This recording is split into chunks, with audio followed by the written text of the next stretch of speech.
మేషరాశి వారికి ఈ పంచగ్రహ కూటమి చాలా అద్భుతమైనటువంటి ఫలితాలను ఇస్తుంది.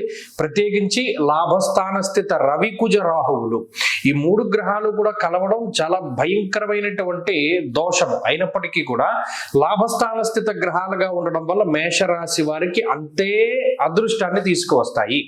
ఈ మూడు గ్రహాలు కలిసి ఎవరి జాతకంలోనైనా ఉంటే ఇచ్చేటువంటి చెడు ఫలితాలు ఎంత ప్రమాదకరంగా ఉంటాయో అంతే అద్భుతంగా, అంటే దానికి పూర్తి వ్యతిరేకంగా భిన్నంగా కూడా వాళ్ళ శైలికి ఫలితాలను ఇస్తారు.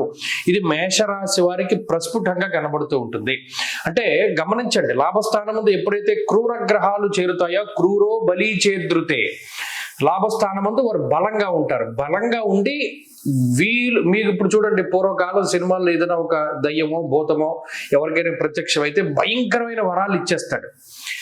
కాబట్టి అదే మాదిరిగా ఇంత క్రూర గ్రహాలు కూడా లాభస్థానంలో ఉండి అంతే అద్భుతమైనటువంటి శుభ ఫలితాలను ఇస్తారు. ఎంత శుభ ఫలితము అంటే సంతోషమర్ధ లాభశ్చ అర్ధంచ స్వకులాచార గోవాజి గజ సంఘానాం క్షీరాన్నాది సుభోజనం.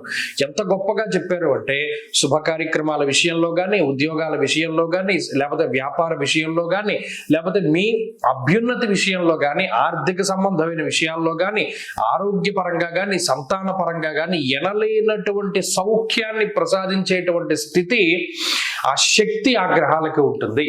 కాబట్టి ఈ వారం మొత్తం మీద మేషరాశి వారు చాలా అద్భుతమైనటువంటి ఫలితాలనే చూస్తారు. ఏది ముట్టుకుంటే అదంతా కూడా చాలా చక్కగా ముందుకు సాగుతూ ఉంటుంది.